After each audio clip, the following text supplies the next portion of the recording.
Hello friends, कैसे हैं आप सब। सो वेलकम बैक इन इत्तेफाक के लास्ट पार्ट में आप सभी लोगों ने सुना कि युक्ति बिना कुछ बोले मतलब वो जवाब दे के सीधे अपनी मामी के घर आ जाती है। और मामी जब सब कुछ पूछती हैं तो वो एक एक सारी बातें बताती चली जाती है।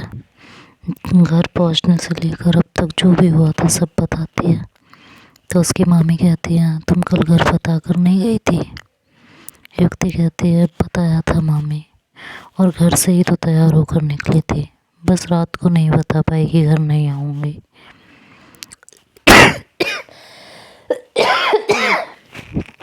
सॉरी, मैं उस हालत में ही नहीं थी कि फ़ोन कर सकूं। तबीयत ठीक नहीं थी, इसलिए मैंने फ़ोन नहीं किया। युक्ति ने यहाँ झूठ बोला था, तो इन लोगों को तो फिक्र होनी चाहिए थी ना। पर किसी का फ़ोन नहीं आया, न चाचा का न चाची का। फिर किस बात का मुझ पर हुक्म चलाते हैं, मुझ पर रोक टोक के सख्त से लगा रहे हैं। चाची की बातें चुपचाप सुन लेती, उनके घर का सारा काम कर देती तो सब ठीक रहता।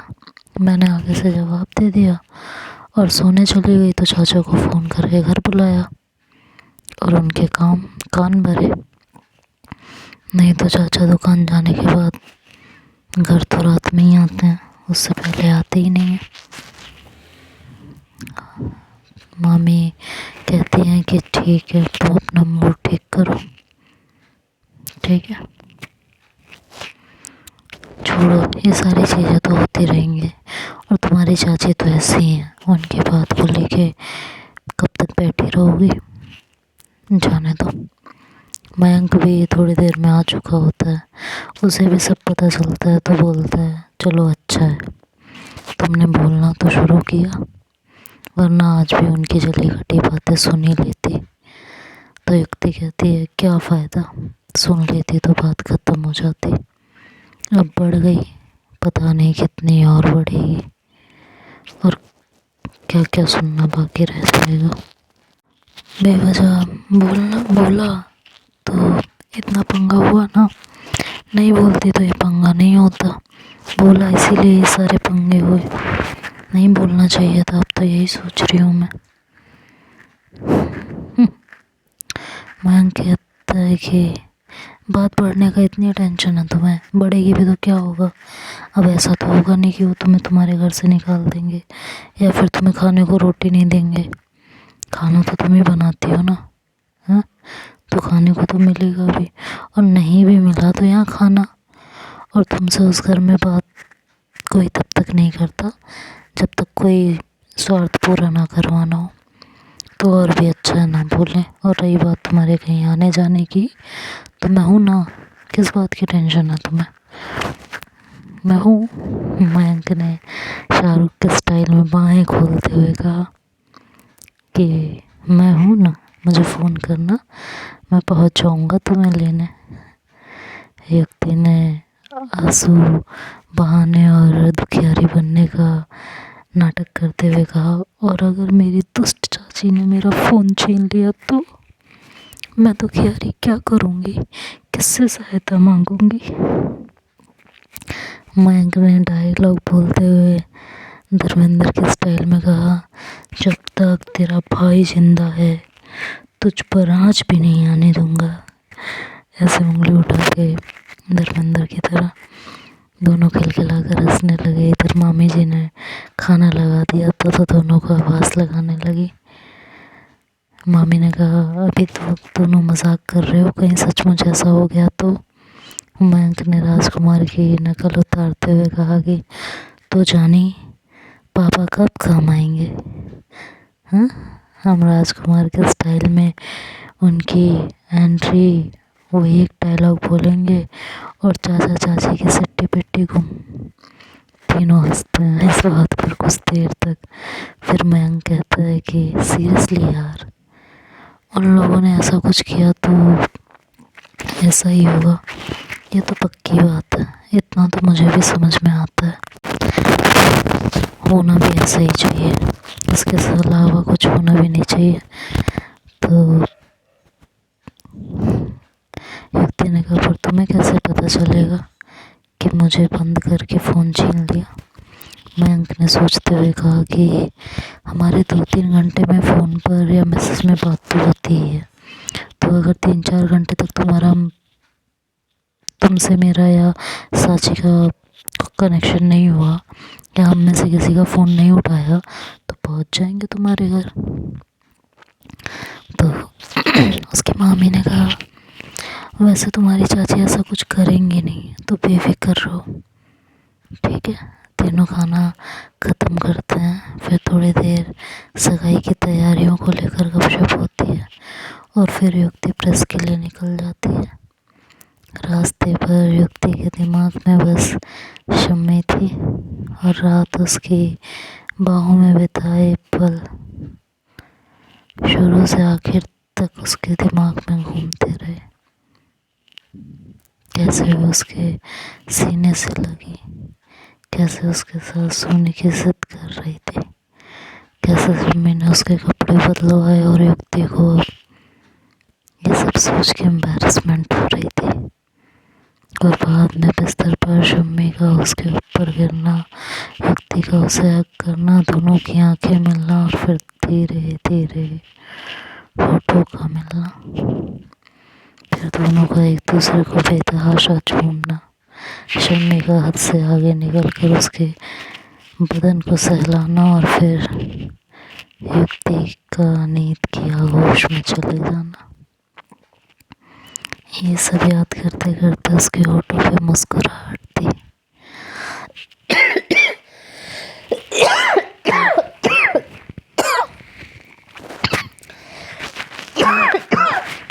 सॉरी।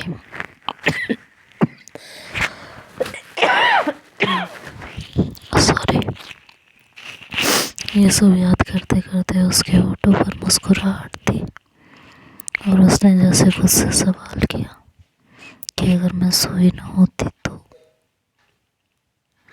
शम्मी आगे क्या क्या करती, क्या क्या होता हमारे बीच। और फिर इस सवाल से वो खुद ही शर्मा गई। उसे ध्यान आया वो ऑटो में बैठी है। सोचने लगी, इस तरह अकेले मुस्कुराऊंगी या शर्माऊंगी ना तो मुझे तो कर लोग अब पागल ही समझेंगे। ये सोचकर उसने अपने विचार झटकने की कोशिश की, लेकिन कोई फ़ायदा नहीं हुआ। 2 मिनट बाद फिर से वही सब उसके दिमाग पर सवार हो गया था। खुद पर मन ही मन झुंझलाई और खुद से ही बोली, मुझे भी ना कल ही सोना था, तो नींद तो नशे की वजह से आई ना पी होती तो ऐसे में नींद थोड़े ना आती। हाँ, पर फिर पीनी होती तो वो सब भी तो नहीं हुआ होता। नशे में थे हम दोनों, तभी तो वो सब हुआ। युक्ति खुद ही सवाल कर रही थी और खुद ही जवाब दे रही थी, पर अब उसके दिमाग ने कुछ और सोचना शुरू कर दिया था। और वो ये था कि कल वो भी तो नशे में थी, उन्हें याद होगा वो सब। हाँ, याद होगा। जब मुझे याद है तो उन्हें भी होगा, पर उन्होंने तो और ज़्यादा पी थी, तो हो सकता है याद ना हो। नहीं, याद होना चाहिए। ये सब सोचते सोचते युक्ति के दिमाग में और तरह तरह के विचार आ रहे थे, जिससे वो बेचैन होने लगी थी। मुस्कुराहट की जगह अब चिंता ने घेर ली थी। अगर उसे कुछ याद नहीं रहा तो हमारे बीच जो भी हुआ उसका कोई मतलब ही नहीं रहा। और अगर याद हो भी तो जो कुछ भी हुआ है वो क्या उनके लिए मैटर करता है? जो भी हुआ मैं ही चिपक रही थी, वो तो कुछ भी नहीं कर रही थी। मैं ही उन पर सवार हो रही थी। हो सकता है वो सब बस वन नाइट स्टैंड से ज़्यादा कुछ ना। ये बात दिमाग में आते ही युक्ति का दिमाग ब्लैकआउट हो गया और दिल जैसे छन से टूट गया। कुछ देर तो वो कुछ सोचने समझने की स्थिति में ही नहीं रही। ऑटो वाले ने उसे आवाज़ दी, मैडम उतरना नहीं है, आपका स्टॉप आ गया है। तब वो होश में आई, पैसे देकर राह चलते सोचने लगी, ऐसा ही हुआ होगा, तभी तो ना सुबह से कोई फ़ोन ना कोई मैसेज, वरना इतना तो पूछती कि मैं ठीक हूँ या नहीं, घर पहुँच गई या नहीं। लेकिन घर पहुँचने का तो सूरज ने बता दिया होगा, और फिक्र थी तभी तो सुबह देर तक सोने दिया, अपने कमरे में सुलाया जहाँ आज तक कोई लड़की नहीं गई। सुबह ने वो पानी फिर नाश्ता, ये सब तभी था ना जब फिक्र थी। फिक्र ना होती तो क्यों करती ये सब। फिर मुझे गाड़ी में घर भी छुड़वाया, हो सकता है काम में बिजी हो तभी फ़ोन नहीं किया होगा। और मैंने भी तो फ़ोन कहाँ किया, जब मेरे पास सुबह से टाइम नहीं था तो वो तो और ज़्यादा बिजी हैं। खुद ही से सवाल जवाब करते, सांत्वना देते, युक्ति प्रेस पहुंच गई थी, वहाँ काम में लग गई, पर मन फिर भी बेचैन ही था। और बेचैनी के साथ इंतज़ार था, शायद शम्मी ऑफिस से फ्री होकर उसे कॉल या मैसेज कर ले। और उधर शम्मी का पूरा दिन काम और इस उधेड़बुन में बीत गया था कि वो क्या करे, युक्ति से बात करे या नहीं। रात जो कुछ हुआ उसके लिए सॉरी कहूँ, पर गलती मेरे अकेले की तो नहीं थी ना तो मैंने युक्ति को फुसलाया था, ना ही कोई ज़बरदस्ती की थी, और शुरुआत तो युक्ति ने ही की थी। पर शम्मी मैच्योर होने के नाते जिम्मेदारी मेरी थी, पर मैं तो खुद अपने सेंसेस में नहीं थी। जिम्मेदारी क्या खाक निभाती। सोचते सोचते शम्मी का सर चकरा गया था, दोनों हाथों से सर दबाए बैठी थी कि दरवाज़ा नॉक हुआ, और अशोक ने झाँक कर कहा, आज घर नहीं जाना। शम्मी ने सर उठाते हुए कहा, हाँ चल रही हूँ। अशोक ने कहा, क्या हुआ, हैंगओवर ठीक नहीं हुआ, सर दर्द हो रहा है। अपना बैग उठाते हुए बोली, और दोनों ऑफिस से निकले। मैं ऑफिस की तरफ देखते हुए पूछा कि कितना काम रह गया इन लोगों का। अशोक ने कहा, बस ख़त्म ही समझो, कल साफ़ सफाई के लिए लोग आएंगे, परसों पूजा हवन जो भी करवाना है करवा लो, फिर ऑफिस तैयार है काम करने के लिए। अपने लिए असिस्टेंट देखा कोई? नहीं अभी मुझे ज़रूरत भी नहीं है, 2-3 केस ही चल रहे हैं, कोई नया केस आया तब देखूँगा, और अगर कुछ थोड़ा बहुत काम हुआ तो तुम्हारा असिस्टेंट संभाल ही लेगा। इतना काम तो है नहीं हमारे पास कि 6-7 लोगों का स्टाफ रखा जाए, बाकी ज़रूरत पड़ने पर देखा जाएगा। शम्मी ने कहा, 3 ही तो लोग हैं स्टाफ में।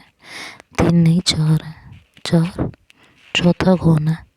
शम्मी ने बड़ी हैरानी से पूछा। तुम्हारे हिसाब से 3 कौन है? रिसेप्शनिस्ट रोहित और कमल। अशोक ने कहा, स्वीपर भूल गई? अरे हाँ वो भी है। चलो ठीक है, फिर जैसा तुम्हें ठीक लगे, जब रखना हो रख लेना।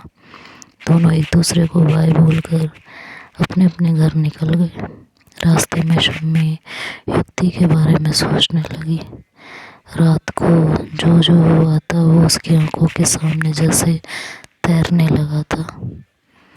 उसका मन उलझा हुआ था कि ट्रैफिक सिग्नल पर गाड़ी आगे खड़ी गाड़ी से लगभग टकरा गई। गनीमत थी कि दोनों में से किसी का नुकसान नहीं हुआ था। गाड़ी खाली छू भर गई थी। आगे की ड्राइविंग शम्मी ने अपने होशो हवास काबू रख कर की। तो देखते हैं आगे क्या हुआ, ये तो नेक्स्ट पार्ट में सुनेंगे, क्योंकि अब गले पे प्रेशर पड़ रहा है तो मैं और ज़्यादा रिकॉर्ड नहीं कर सकती। तो बाकी की स्टोरी आप कल सुनते हैं। तब तक के लिए बाय बाय, टेक केयर।